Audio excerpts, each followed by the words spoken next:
Si de algo saben las abejas, es de flores. Hay de todo tipo y para todos los momentos. Lo importante no es solo su color, tamaño o forma, sino lo que hace sentir cada una. Y para esos sentimientos trabajan. Igual que el Banco Central, que trabaja para hacer florecer la economía y que sientas estabilidad. Para ese sentimiento de tranquilidad. Para ese sentimiento de crecimiento y desarrollo. Para que la primavera llegue a todos los sectores y los planes de muchos den grandes frutos. Banco Central de la República Dominicana, 75 años trabajando por una estabilidad que se siente.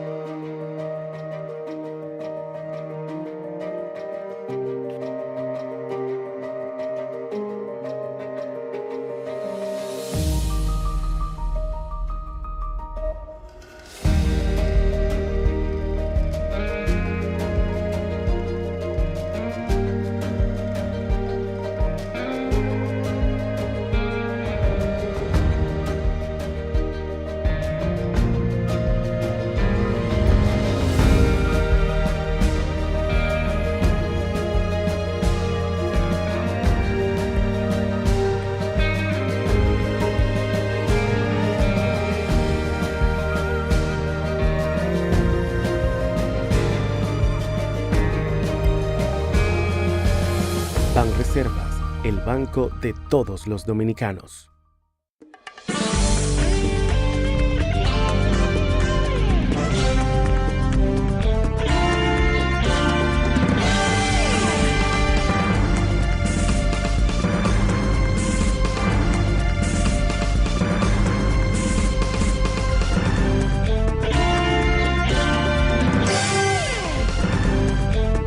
Muy buenas tardes, amables televidentes. Bienvenidos a su cita diaria, crepuscular y nocturna en Teleimpacto, que es al final de la tarde despidiendo el sol y comenzando la noche.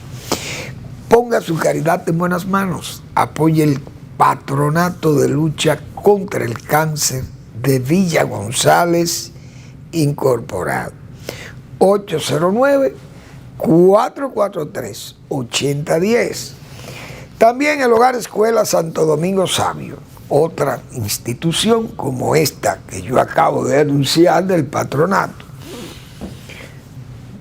regentada por los salesianos de la Iglesia Católica, gente que trabajan en la formación de jóvenes que están en alto riesgo, sin oficio, sin beneficio, y entonces son presas fáciles de la delincuencia, del crimen.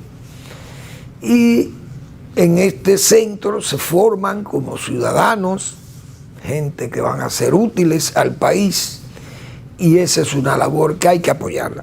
Avenida Independencia, casi esquina, Avenida General Gregorio Luperón en Santo Domingo. Bueno, la economía es una de las actividades, diríamos, que definen una nación. Porque una nación, si no tiene una economía que la distinga, por lo menos de sus demás países, las regiones, donde, si usted no tiene una economía pujante, una economía que se haga sentir el peso, no como un país poderoso, porque eso son cosas ya mayores de los países grandes, pero los países pequeños, eso es una distinción, que usted fortalezca, que su economía luzca fuerte, que usted tenga una población económicamente activa, productiva, que usted tiene una fortaleza, no solo geográfica, que lo es, eso ayuda mucho, pero también el desempeño interno que usted tenga, la producción agropecuaria, las facilidades, por ejemplo, de agua, de riego, el tipo de clima o los microclimas que hayan adecuados para los cultivos o para la pecuaria o la ganadería de campo, así a cielo abierto, porque el clima lo permite. Las actividades económicas que no son agropecuarias, bueno, mineras, actividades turísticas, las empresas de zona franca, eso hacen fuerte un país, la producción de energía, el consumo de energía, el consumo de alimentos. Bueno, todo eso son herramientas, como dicen, que le dan, que definen la economía de un país, su comercio, su actividad comercial, el empleo y los servicios que brinda el Estado, producto de ese bienestar o diríamos de esa actividad económica. Genera impuestos, cobra y usted distribuye eso. Y esa es una economía que, si usted la sabe manejar y presenta números positivos, control de inflación, etc., entonces comienzan a medirlo, bueno, cuál es el per cápita de ese país, y entonces la gente comienza a valorar el esfuerzo que hacen los dominicanos para salir adelante. Muy bien. Eso requiere de personas entrenadas que manejen las políticas desarrollistas, las políticas económicas que van a dar impulso a esas actividades. Entonces, tienen que haber autoridades previsoras, experimentadas, porque ningún país, pequeño o grande, su economía, sus actividades, no caminan solamente con la voluntad de los ciudadanos. Tiene que haber gente con experiencia, los técnicos que manejen las políticas públicas y que sepan lo que tienen entre manos, para que no se le vaya de la mano también las posibilidades de salir a camino. Este país, yo he dicho muchas veces, tiene en la gobernación del Banco Central principalmente, que es la institución, junto con la Junta Monetaria, que maneja la política de este país, monetaria y económica. Entonces eso ha ayudado mucho a que el país tenga ese desempeño, un buen desempeño, y que además sea considerado como un país dentro de lo pequeño en la región respetable. Y es verdad que no hemos ganado ese paso sobre la base de ese trabajo.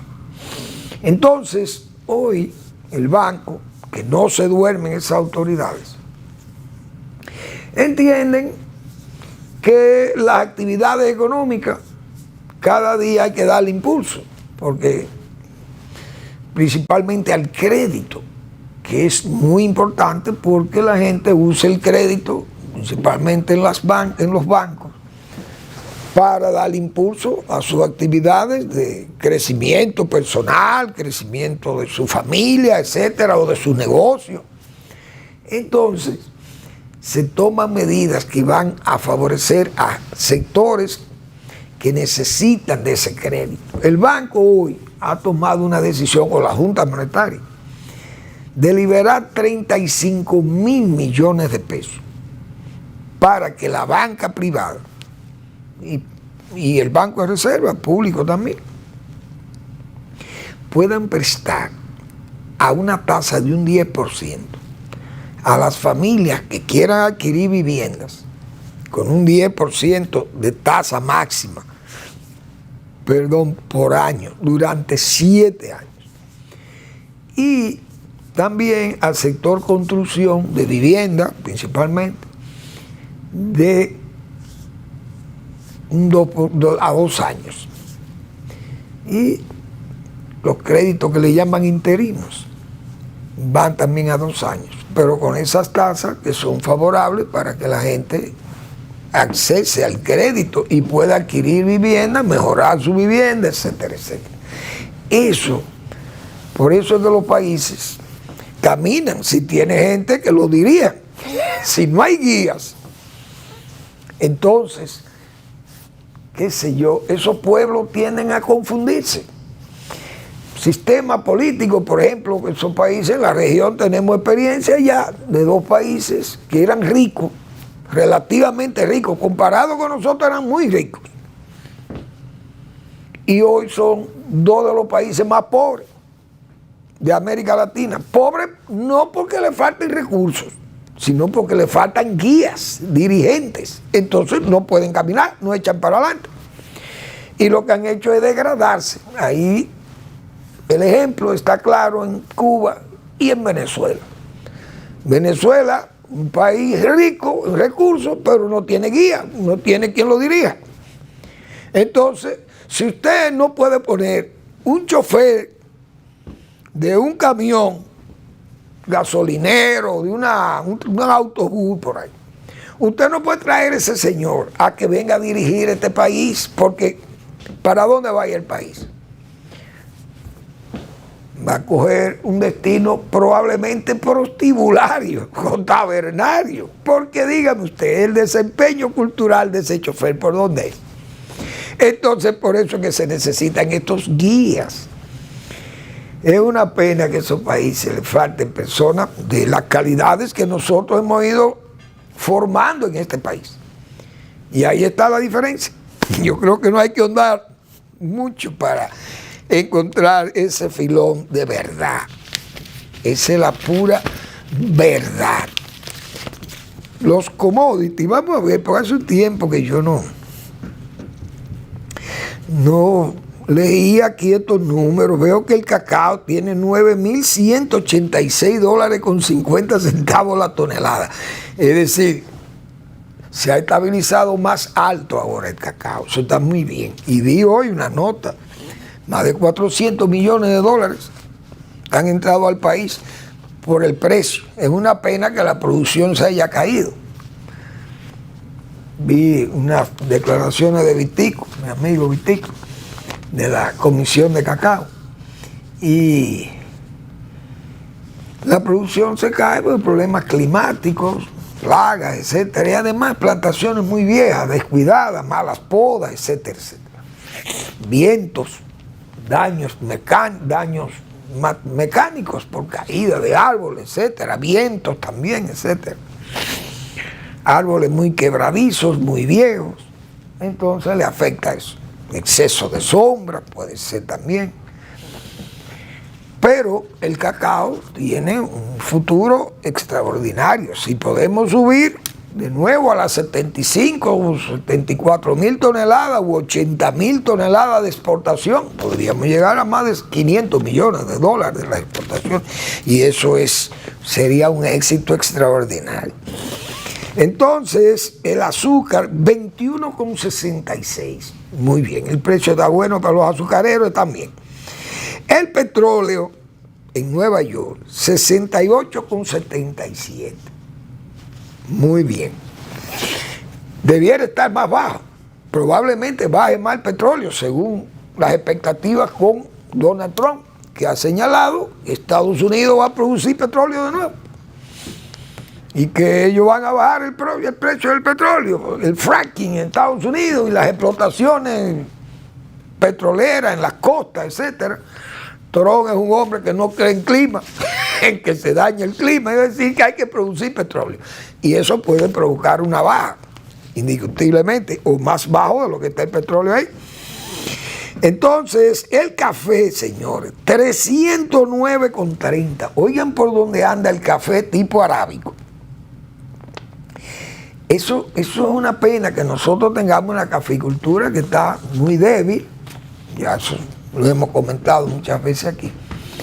Pero esto estimula que la gente vaya de nuevo a reforzar la caficultura con variedades más resistentes y con mejores cuidados culturales al cultivo para mejorar y expandir, mejor dicho, más áreas cafetaleras ya desaparecidas antes por problemas de plaga y por problemas de precios, porque también esto es muy fluctuante. Hoy esos precios son porque hay mucha caficultura que se fue a pique, por las razones que acabo de decir. Entonces los precios suben mucho, hay una alta demanda del café, el mundo entero toma café, todas las sociedades del mundo beben café y entonces se elabora. Industrialmente se hacen especialidades ya extraordinarias con el café, hasta los helados riquísimos con sabor a café. Entonces el café $309.30, esos son precios ya históricos. El oro, 2.656.30, precio por las nubes también. La onza, imagínense ustedes. La plata, 30.9, también es alto el precio por onza. El cobre, 4.12 la libra, dólares. Entonces esos son unos precios que dicen que andan la cosa bien. Cibor, con una inversión de $400 millones en República Dominicana. Esa empresa, cito esa nota de prensa, porque fíjense cómo son en este país los intereses, muchas veces intereses particulares, otras veces de grupos, se prestan a hacer presiones de chantajes, denuncias irresponsables, tremendistas. Esa empresa es la dueña de las plantas que están ahí en el Osama, la Estrella del Norte, creo que se llama. Entonces, esa empresa, hace tiempo, fueron de las primeras plantas, o la primera planta flotante que vino al país. Esa empresa tiene años con esa barcaza ahí. Trajeron otra más moderna que la que está ahí y menos contaminadora que la que está ahí. No se han detectado fallas graves como se denunciaron, que el medio ambiente, dañando el medio ambiente, incluso no solamente con los desperdicios o los derrames de combustibles, sino el ruido. Y además las vibraciones en la zona colonial, y que eso iba a afectar. Toda una sarta de mentiras y de farsa contra esa empresa, que yo no sé quiénes son los dueños de esa empresa. Entonces esa empresa se defendía porque encontró un ataque de frente de un supuesto grupo de abogados ecológicos. Oigan qué especialidad. Parece que fueron creados para ese chantaje de empresas como esa, que tienen la producción de energía, y era muy fácil engancharse, ponerle un complemento o un apellido ecológico a esa demanda de abogados, y entonces se veía la cosa ya como defensores de la vida nacional. Son abogados defensores del ecosistema. Bueno, la verdad que, señores, en este país hay gente que se presta para todo. A esa gente le querían hacer la vida imposible. Y así se sumaron muchísimas voces del abajismo rabioso y plumas y voces de alquiler para atacar a esa compañía que se llama Cibor. Ahí está, y se han invertido $400 millones. ¿Y cuál es el daño que han causado? Al contrario, le venden su energía al país para que tengamos energía. O por lo menos vienen a invertir su dinero al país, porque nosotros queremos que los extranjeros vengan e inviertan su dinero y que ganen dinero en el país, no del país, porque eso también es importante. Pero la autoridad nacional es la que tiene que regular eso, o vigilar eso, mejor dicho, porque es la que compra la energía y la transmite por sus líneas que controla también el Estado y la manda a distribuir en las empresas que también controla el Estado. Entonces, Si se deja engañar el Estado, eso es problema de la autoridad. Pero no es, parece, esa no ha sido la situación. Por tanto, lo que quería destacar, ¿dónde están esas voces agoreras que prevían que este país se iba a derrumbar con esas plantas contaminando todo el entorno de los AMA y la zona colonial y las vibraciones? Van a tumbar la catedral. Señores, había que oír a aquellos abogados ecologistas. Válgame Dios. Vamos a la pausa.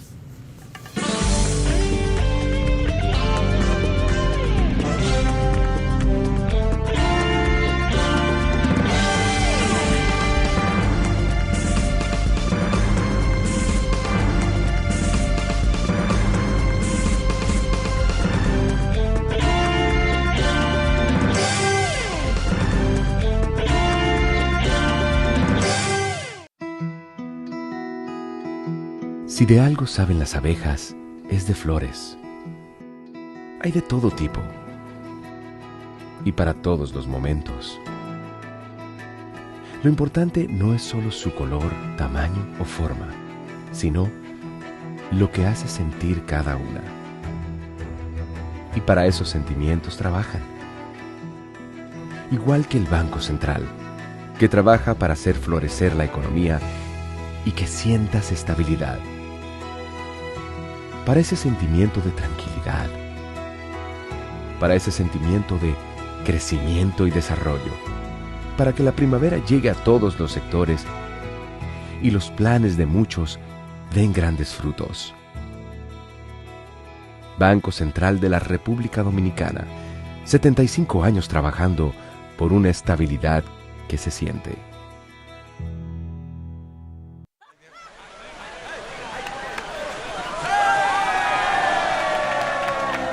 Hemos dado tantos pasos, hemos hecho sueños realidad. En cada esquina de esta tierra, ¡Nueva Nueva York! vemos toda la felicidad. Oh, oh, oh. Siempre le damos para allá. Equipo que no se rinde, gente buena que nada más. En cada esquina de esta bella tierra, la solidaridad es nuestro aliento. Tendiendo la mano, construyendo nuestros sueños. Es que los dominicanos siempre le damos para En Banreservas ponemos el corazón en el crecimiento de nuestra gente, comprometidos en todo momento y ocasión en ser el banco de todos los dominicanos.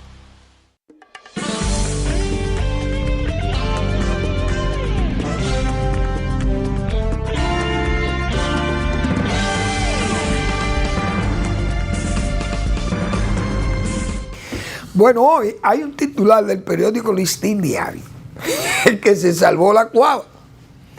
Las cuavas o la cuava, es la cuava que se llama, se salvó esa comunidad, porque el titular se lo dedicaron a la cuava.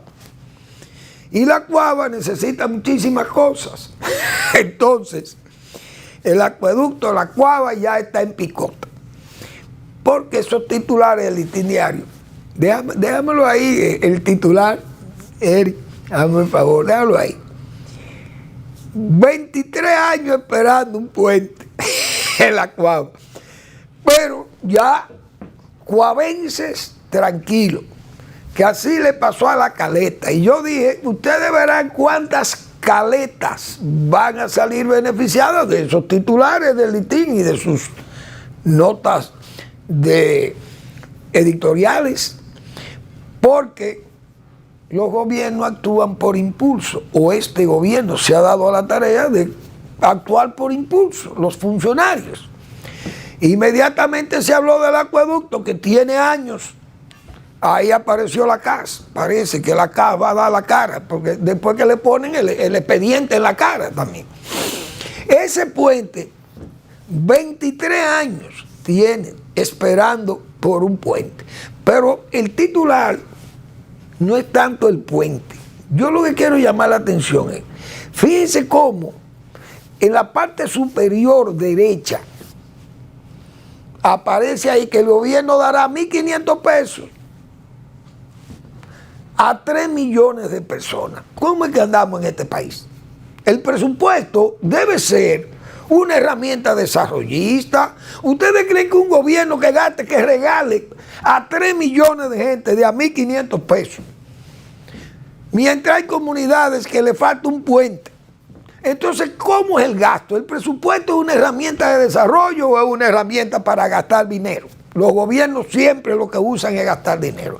Por eso es que los gobiernos mañana fracasan los gobiernos. Aunque tengan un éxito político, los dirigentes, el presidente se puede reelegir y dirá, yo fui exitoso. ¿Por qué? Porque yo me reelegí, el pueblo me quiso, mi gobierno fue un éxito. Sin embargo, cuando vayan a contabilizar los hechos de ese gobierno, entonces miren cómo es el asunto. Entonces el gobierno, hoy, ese mismo titular, aparece que tiene 10 prioridades. Y que hay 400 metas o medidas de política o de qué sé yo, de ejecutoria, para conseguir que este país en el 2036 o 2040 seamos un país desarrollado. Pero ¿usted cree que un país se puede desarrollar con políticas de este tipo? Tenemos 23 años para hacer un puente, que es una infraestructura para el desarrollo. Por eso muchas veces yo aquí he tenido que hablar del mal gasto público agropecuario. ¿Por qué hay un mal gasto público agropecuario? Porque son subsidios que van directos. Esos subsidios directos son dañinos. No quiere decir que el gobierno no tenga planes sociales con la gente, le dé comida, le dé una cajita para la cena, pero este gobierno renunció a la caja. Es más fácil darle dinero y la gente cogerá dinero y se lo bebe de ron o de vino, quién sabe, o de comida también. Pero no, así no se puede ser un gobierno. Por eso siempre he dicho, vayamos al gasto público agropecuario. En el caso de los agropecuarios, desde luego, al gasto público bueno, no un mal gasto, sino un buen gasto público agropecuario. El gasto indirecto es señalado. ¿Por qué? Porque ese puente, usted hace ese puente para Las Cuavas. Y es una obra inclusiva, esa puente le sirve a todo el mundo, es una obra universal desde el punto de vista de la utilidad que tiene. Si usted da el subsidio directo y no hace el puente, ese dinero se gastó y el puente sigue faltando y el desarrollo sigue siendo atrasado. Entonces, yo no entiendo los gobiernos muchas veces, a este tipo de gobierno. Hay que diferenciarlo de aquellos gobiernos que tenían un gasto corriente bajo y un gasto de inversión alto. Este gobierno tiene un presupuesto al revés. Gastar mucho dinero, billones de pesos, y faltan obras sencillas como estas, pero utilísimas en las zonas. Porque en la cuava, ese dinero usted lo regala a la gente en la cuava. Y va a los cuavenses, le lleva 1.500 pesos a las familias de las cuavas. Y lo gastan en diciembre, en el 24, en enero, tienen el mismo problema por la falta del puente. Más problemas por la falta del puente. Entonces, es que hay que priorizar. Entonces, esta prioridad, el gobierno dice que tiene 10 o 12 prioridades de las 400 metas. Pero todo eso es palabras. Hay que actuar con el ejemplo, como yo recuerdo una expresión que leí de Séneca, creo que era de Séneca. El camino por los preceptos es largo, breve y eficaz por los ejemplos. Es con eso, esas inversiones son las que tenemos que salvar. El listín parece que trajo eso, digo yo, como apota, como decían antes, o arrede. Es decir, contrastar ese regalo de 1.500 pesos a 3 millones de dominicanos, donde aparecerán muchísimos vivos, avivatos que se aprovechan de eso y cogen ese dinero, o políticos que cogen esos bonos y los llevan y entregan y se quedan con muchísimo. También un desastre, todo el mundo lo sabe que hace. pero falta el puente. Pero no solamente el puente, ¿por qué se quedan en la palabra? La extensión de la UAS no se está construyendo. Usted sabe las veces que el presidente habló de esto. Esa extensión de la UAS, creo que en la zona este. ¿Cuántos Picassos se han dado ahí? Hace a 2 meses y 5 días del primer Picasso. Ahí no se ha hecho nada. ¿Por qué? Por el mal gasto público que tenemos. Un gasto público orientado al clientelismo, a regalar, a dar. Y entonces tenemos una presidencia dadivosa, pero no tenemos una presidencia constructora, lamentablemente. Bueno, dentro de las prioridades, vamos a ver hasta dónde vamos a llegar. El país, dice el gobierno, quiere elevar el nivel de vida de la gente, o mejor dicho, la esperanza de vida de 73 a 75 años, creo que fue que leí, o de 75 a 76. Pero ¿por qué? Y yo cogí ese de las prioridades que están hoy ahí en el Listín Diario, en los periódicos de la mañana. ¿Cuáles más? Por ejemplo, la seguridad personal, mejorar las cifras que desmienten trágicamente esas palabras, porque todo el mundo ve como son la cantidad de crímenes y cosas de eso. Bueno, que se redujo el homicidio, dice la ministra, que se redujo los homicidios, un 9% en noviembre, pero las cifras revelan trágicamente que las cosas no son así, porque vemos ahí ayer cuántos feminicidios, es un desastre. Pero ese asunto de la calidad de vida, de la esperanza de vida, ¿por qué tomo esa de las demás prioridades, que son muchísimas, o 10 o 12, pero yo voy a coger esa? Reducir accidentes de tránsito para llegar a esa sociedad desarrollada en el 2036, díselo bien. La mortalidad infantil, déficit habitacional, política integral de seguridad ciudadana, elevar el per cápita de $11.300 a $15.000, eso sería un éxito. 50% del empleo formales. Y de la deuda no se dice nada, eso no es una prioridad, la deuda, que es uno de los problemas más graves con los que se va a enfrentar este país mañana, digo yo, por la experiencia del 19 del siglo XIX, todas las humillaciones por las que tuvo que pasar este país, desde el empréstito Harmon a Trujillo. Y ahí están, la historia está ahí plasmada en libros, incluso como de Harmon a Trujillo, de don César Herrera Cabral. Esa esperanza de vida, el gobierno piensa llevarla para el 2036 de 75 a 76 años. Muy bien. Pero ¿saben cómo que se lleva eso? Es con un desarrollo integral, pero de verdad, haciendo el desarrollo, no es diciendo la palabra. Porque de la palabra a los hechos hay un gran trecho. Aquí, en 1966, que yo lo he citado muchísimas veces, el país tenía una esperanza de vida de 52 años. Es decir, ese era el promedio de vida de un dominicano en el 66. ¿Por qué? Porque teníamos servicios pésimos desde el punto de vista sanitario, el agua potable, los titulares, yo recuerdo aquellos titulares, brote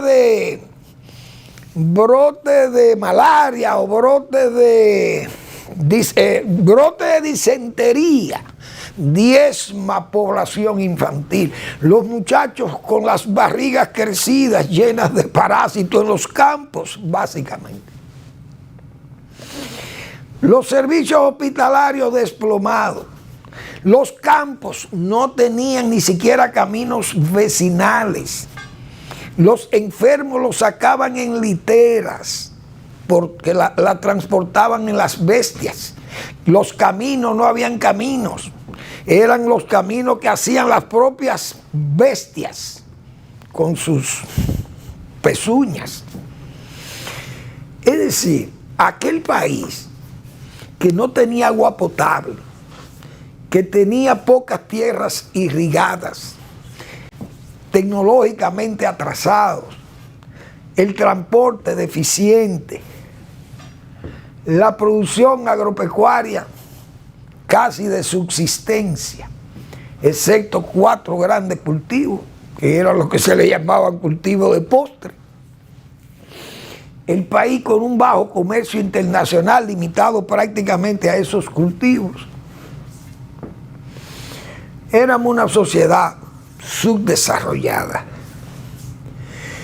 Pero esa esperanza de vida fue subiendo a medida que fue aquel desarrollo integral. Las escuelas, las nuevas universidades, los caminos vecinales, las nuevas carreteras, los hospitales, ampliados los servicios, más médicos, más enfermeras, más profesores graduados, calificados para mejorar la educación, los acueductos rurales, todos aquellos acueductos rurales, la construcción de las presas, mejorar la calidad de la agricultura sobre la base de más técnicos, más servicios de asistencia, más mecanización agrícola, mejores preparación de los terrenos, el agua de riego, los sistemas de mercadeo. La demanda se incrementaba porque había mejor calidad en el empleo y mayor empleo también, la inversión extranjera. Es decir, el país fue caminando hacia un desarrollo integral. Muchas construcciones de viviendas, la reforma agraria. Es decir, que el transporte mejoró muchísimo. El país subió, señores, alrededor de 19 años le sumó ese régimen del 66 al 78 y del 78 más los 8 años del PRD, que fueron muy difíciles, años muy malos para el desarrollo, hay que decirlo así, para el desarrollo económico. Hubo mucho desarrollo político, indiscutiblemente. Pero los 10 años más de ese régimen que venía del 66 consolidaron el crecimiento y el desarrollo integral del país, llevando de 52 años la esperanza de vida a 71. Hoy tenemos 75, muy bien, excelente. Pero esos 19 que se le sumaron allá fue producto de ese trabajo integral, infraestructural, colosal, en todos los campos. Entonces, es así, pero si los gobiernos no es con palabras, que yo tengo 400 metas, 19 o 10 o 12 prioridades y las voy a cumplir, o voy a dejarlas, diríamos, las bases para que suceda eso. Porque el presidente no va a ser eterno, no va a durar hasta el 2036. Pero sentar las bases para ese desarrollo tiene que ser como aquello.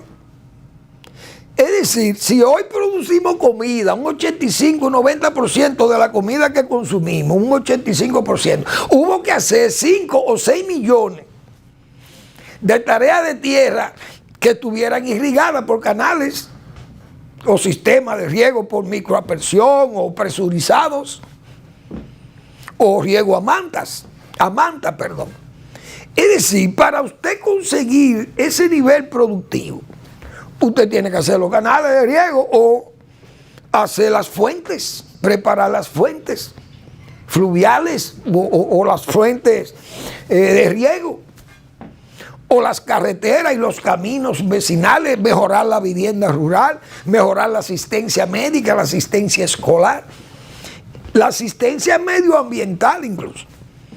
En resumen, para lograr esas metas o esas prioridades, hay que sentar bases firmes, muy seguras. No es hablando. Vamos a la pausa.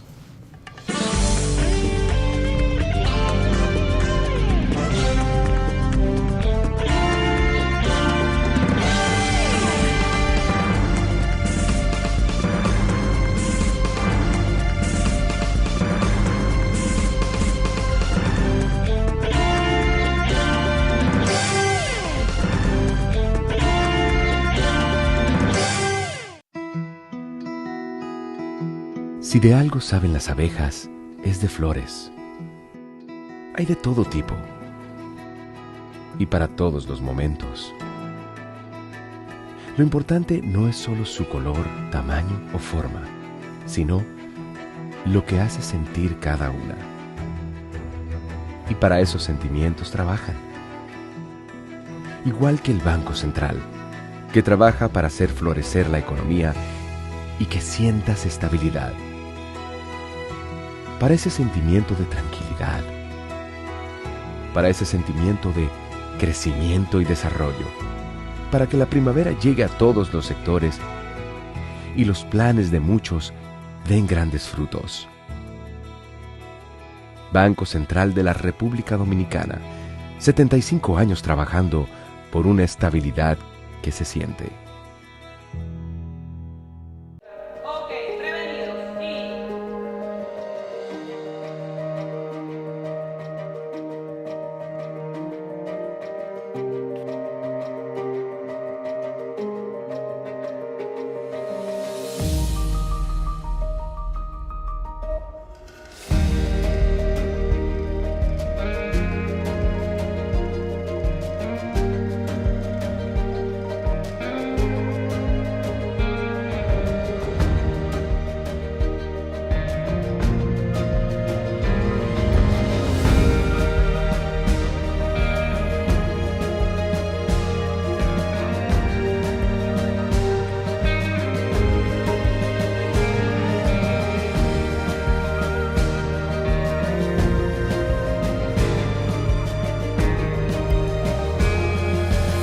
Banreservas, el banco de todos los dominicanos.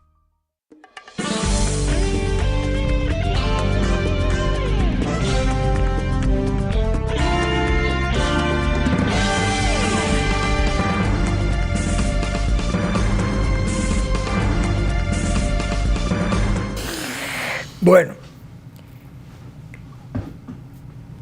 hace unos días nos visitó una comisión de China, de alto nivel, no sé el tipo de funcionario, pero vi en la prensa que era un funcionario, parece de un nivel más o menos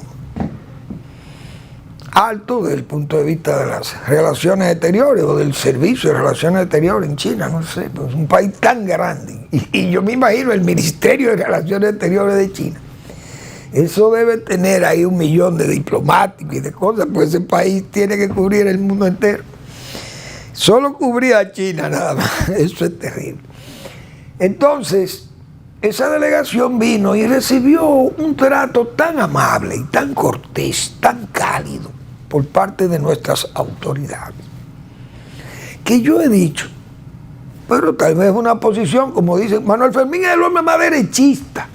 Ese hombre, ese derechista furibundo, ese es lo que es balaguerista, que se me ponen como todo una especie de fatalismo conmigo, pero uno tiene que expresar con lo que uno entiende que son sus verdades, sus ideas, en forma democrática, y yo me creo ser un demócrata. Pero, vista la posición de China en el Consejo de Seguridad de Naciones Unidas, hemos dicho nosotros aquí, República Dominicana deberá tomar una actitud de frialdad diplomática con China. Porque China, la actitud de China y de Rusia en ONU, nos están afectando a nosotros. ¿Por qué? Porque ellos no quieren que se pacifique Haití. Es decir, Naciones Unidas, Estados Unidos quieren mandar una fuerza allí para pacificar ese país. Entonces China y Rusia tumban las resoluciones. No conviene, como que lo que conviene es que Haití se derrame para Estados Unidos y para República Dominicana, y de hecho ya está derramada para acá. Entonces nosotros tenemos que ponerle presión a China, país pequeño, pero ¿cómo se la ponemos? Porque también hay que considerar que China sabe que Haití, sus relaciones son con Taiwán y no con ellos, y eso le molesta a China. Entonces nosotros, Danilo Medina y su gobierno, cambiaron de Taiwán a China comunista. ¿Qué nosotros debemos hacer? Digo yo, de mi posición de derecha, como se me señala, o de ultraderecha, o fascista, o qué más dice también, o de facha, quién sabe cómo dice. La posición que yo digo que debe tomar República Dominicana es decirle a China, miren, a nosotros las relaciones con China comunista no nos interesan mucho y nosotros estamos pensando, pero muy seriamente, romper esas relaciones con China, porque se demuestra que es mi enemigo, o por lo menos, si es enemigo o si es amigo de mi enemigo, entonces me está haciendo daño a mí. ¿Qué es lo que persigue China? Que Haití se descomponga más y se derrame en República Dominicana. Que nos dañe más Haití. Entonces nosotros debemos ponerle a China, ponerle, como se dice, su agua hirviendo. Miren, nosotros somos un país pequeño, tal vez no representamos muchas cosas para ustedes, muy bien. Pero ha temperado Donald Trump su política arancelaria contra China. ¿Por qué? Porque Estados Unidos tiene también que protegerse. Yo reconozco que Trump, con esa política, uno sabe que son dañinas desde el punto de vista de los mercados globales, deterioran los precios, la gente se crea problemas, viene inflaciones. China exporta un 14% de las demandas de Estados Unidos, China aporta el 14% y México un 15 y pico, casi un 16%. Estados Unidos importa 3.8, 3.6 billones de dólares del exterior, y China y México son los que se lo sirven. Trump le tiene una amenaza por asuntos de droga y por asuntos de inmigrantes, en el caso de México. No sé por qué incluyeron a Canadá, porque Canadá no tiene que ver ni con drogas ni con inmigrantes, como Estados Unidos, pero Trump la incluye, no sé por qué. Pero esa política de Trump, esa amenaza arancelaria, son políticas que van en contra de quien me quiere dañar a mí. Si China quiere perjudicar a Estados Unidos con su política y su negocio, y Trump quiere defender a Estados Unidos, eso es un problema de Estados Unidos y Trump. Yo no sé que atempere o no su política arancelaria, no lo sé. Pero nosotros tenemos también que hacer esa exigencia a China. Miren, nosotros no nos interesan las relaciones con ustedes, porque China lo que quiere es perjudicarnos a nosotros. No quiere que Haití se pacifique, y a nosotros nos conviene que Haití se pacifique porque tenemos menos problemas con ellos. Entonces yo he planteado aquí que no rompamos las relaciones de una vez, pero vamos a enfriarlas. Esa delegación debió haber sido recibida con frialdad, para darle a entender a los chinos que República Dominicana no está dispuesta a que nos tomen a nosotros aquí como una especie de amortiguador de la crisis de Haití. ¿Por qué? Porque China y Rusia se niegan a colaborar con ONU para que ONU resuelva o trate de ayudar a que Haití se pacifique. ¿Y qué es esto? Yo soy de los que sigo creyendo eso. Pero vamos a ver si no podemos alinear con Trump. Si China no quiere perjudicar, vamos a perjudicar a China. Lo que hace Trump. Difícilmente atempere él, porque él ha decidido aplicar su política arancelaria, que no hay duda que va a traer problemas, porque no es fácil usted ponerle un freno a esa expansión económica que tienen esos países ya, esa potencia que es Rusia, China. Pero bien, ha habido los coletazos de Biden. Parece que a última hora ha conseguido parar con un cese al fuego con Hezbollah e Israel, 60 días, es decir, lo que falta para que llegue Trump. Trump dice que él va a hacer la paz allí, pero bueno, Biden está activo hasta el 20 de enero, es el presidente de los Estados Unidos. Y a Venezuela le pusieron el frente hoy, 20 funcionarios serán sancionados por Estados Unidos. Pero esa decisión con Hezbollah es muy importante porque Israel está poniendo las condiciones de que esa gente se retiren de su frontera. Bueno, yo quiero la paz. Bueno, pero yo quiero la paz. ¿Por qué? Porque es lo que pasa incluso con Haití. Que ningún Estado puede ceder el monopolio de la fuerza de ese Estado, de defender su territorio con su propia fuerza del Estado. No puede estar un grupo fascineroso, un grupo irregular con el control o el monopolio de la fuerza en ese sector. Entonces el ejército del Líbano que ocupa el bendito espacio que tiene Hezbollah, que es un grupo irregular, que no puede tener el monopolio de la fuerza en un Estado, porque eso es un derecho que tiene el Estado mismo, que es lo que pasa en Haití. El choricien es el chorizo. Es lo mismo, el monopolio de la fuerza no lo puede tener un grupo irregular. Eso es un derecho del Estado nacional haitiano, si es que se le puede llamar Estado aquello. Les invito a que lean al doctor Marino Vinicio Castillo, que los miércoles publica su blog La Pregunta.